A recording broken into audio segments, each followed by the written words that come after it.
Um dia de cada vez caminhando pela palavra de Deus com reflexão, propósito e vida real. Seja muito bem-vindo ao Bíblia 365 na prática.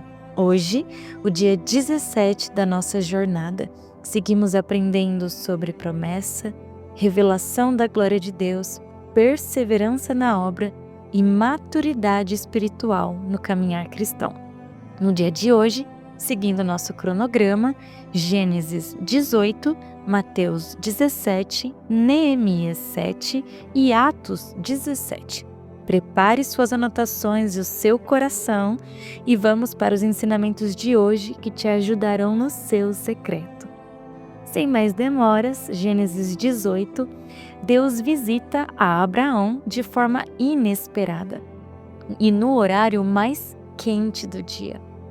Quando a Bíblia diz que Deus apareceu a Abraão no calor do dia, ela destaca um horário improvável.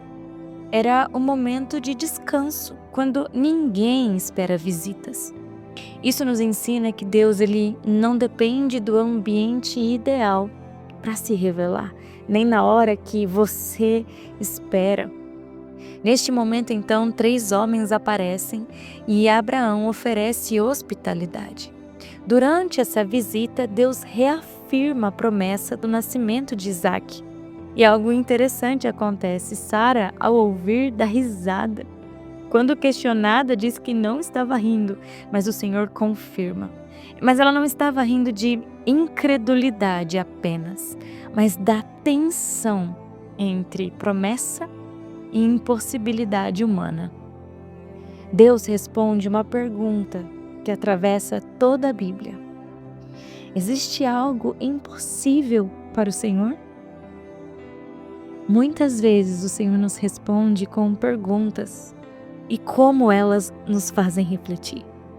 Se você sabe quem Deus é, deixa eu te perguntar: há algo impossível ou difícil demais para Ele?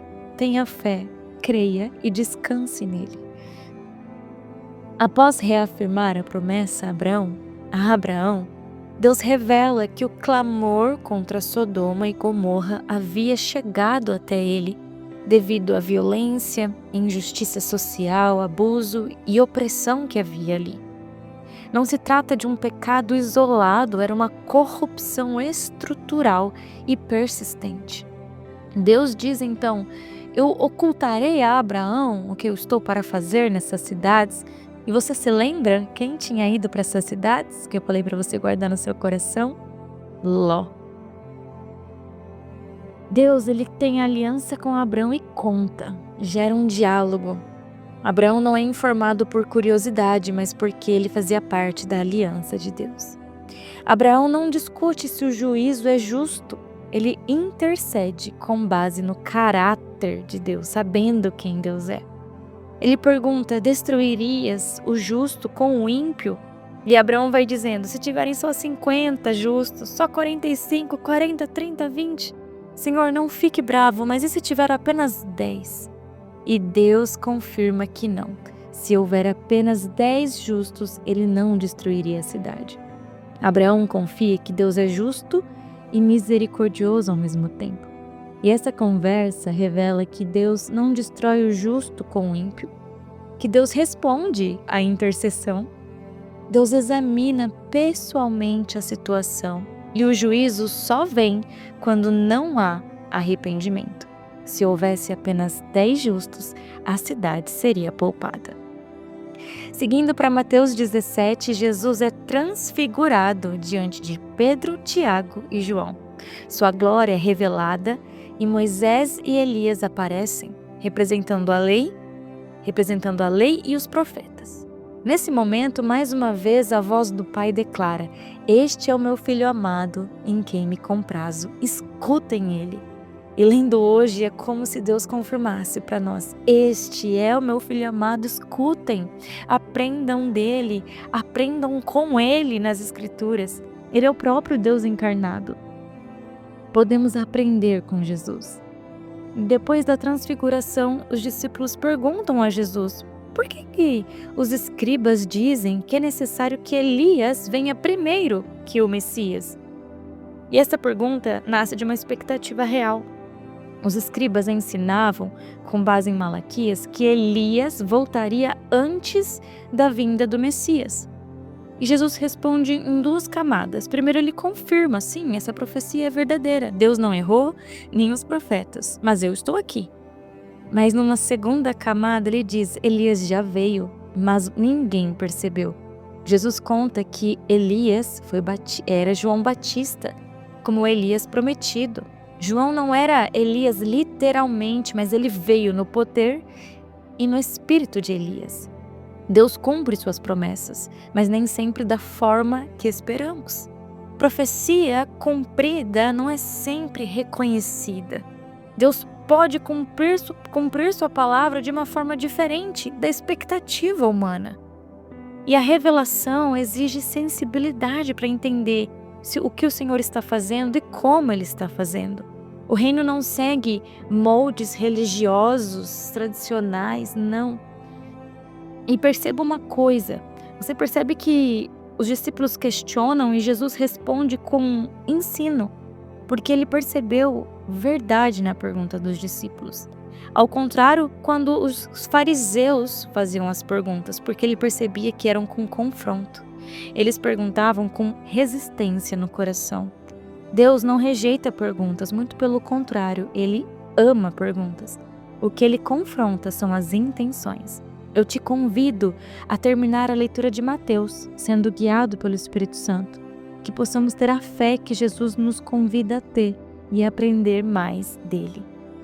Seguindo para Neemias 7, após a finalização do muro, Neemias levanta as portas e estabelece porteiros, cantores e levitas. Eu sempre falo para vocês que enquanto vamos lendo a Bíblia, a gente consegue perceber padrões do agir de Deus. Vamos entendendo como Ele fala, como Ele conduz, como Ele toca o coração. E aqui, no versículo 5 deste capítulo de Neemias, a Bíblia nos mostra algo muito precioso. Deus é um Deus que coloca direcionamentos em nossos corações. Neemias diz claramente que Deus lhe pôs algo no coração. Não foi uma ideia aleatória, não foi apenas uma organização humana, todos esses nomes que você vai ler, foi direção divina. Todo esse capítulo parece simples à primeira vista, listas, nomes, famílias, mas Neemias não fez isso porque quis organizar. Ele fez porque Deus o direcionou a fazer. Isso nos ensina que nem todo o direcionamento de Deus vem em forma de algo grandioso. Às vezes Ele nos conduz a fazer algo que parece comum, mas que é essencial para sustentar a obra que Ele está construindo. E para finalizar, Atos 17, Paulo prega em diferentes contextos. Ele conversa com os judeus religiosos de Tessalônica, ele fala com os gentios em Bereia, com os filósofos em Atenas. E eu quero focar em duas coisas com vocês. Primeiro, os gentios de Bereia. Você vai ver aí na Bíblia, neste capítulo, que a Bíblia diz que eles examinavam as Escrituras todos os dias para ver se o que Paulo dizia era verdade. E como isso é precioso, devemos agir assim sempre, sempre validando o que escutamos com as Escrituras. O que eu falo aqui para vocês, validem, vê se é isso mesmo que está escrito no texto. E eu quero colocar um foco central mais ainda aqui em Atos, na parte de Atenas, mas examinem o texto todo no seu secreto, no seu quarto, a sós com Deus. Nos versículos que Paulo está em Atenas, você vai ver que tem um momento em que ele vê que há um altar escrito ao Deus desconhecido. E saiba que isso não é invenção bíblica, tá? Realmente, os autores antigos, os filósofos confirmam a existência desses altares criados por medo de ofender a alguma divindade que não fosse conhecida. E qual foi a estratégia de Paulo aqui? É o que eu quero focar com vocês. Paulo não começa atacando a religiosidade deles, ele começa conectando. Ele diz em outras palavras: aquilo que vocês adoram sem conhecer É exatamente isso que eu anuncio. Alguns versículos anteriores mostram que Paulo estava inquieto com tamanha superstição que o povo tinha, religiosidade. Então ele declara, ele olha e vê uma estratégia e diz: ei, este altar aí do Deus desconhecido, que vocês adoram sem conhecer, é esse exatamente que eu estou anunciando. Paulo usa a cultura local como ponte, mas ele não relativiza a verdade. Ele diz que este Deus foi o que criou o mundo, tudo que existe, não habita em templos feitos por mãos humanas, não depende de homem, sustenta toda a vida. É este Deus que determinou tempos e limites das nações. Ele transforma um altar de ignorância em uma proclamação de quem Deus é, de revelação. E Paulo faz um chamado ao arrependimento. Ele diz: no passado, Deus não levou em conta os tempos da ignorância, mas agora ordena que todos se arrependam. O Deus desconhecido não deve permanecer desconhecido. Agora ele se revelou em Jesus e a revelação exige uma resposta. O ensino central aqui é que a religiosidade não substitui o relacionamento. A ignorância espiritual, ela não salva. Deus, ele se deixa conhecer, ele se deixa ser achado. E busque enquanto ainda há tempo.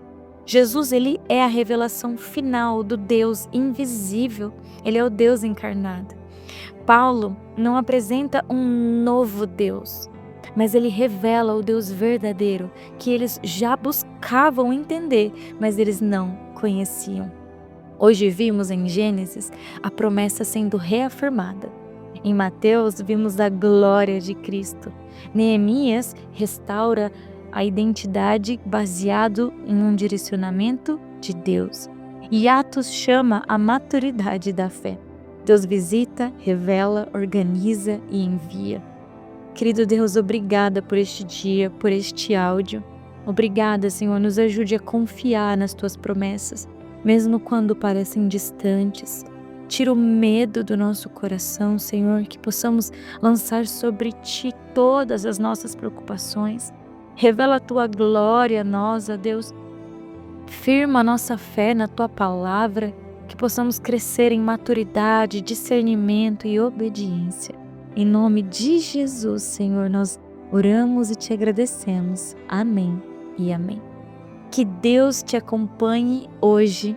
Viva essa palavra na prática. Amanhã seguimos juntos no dia 18 da nossa leitura.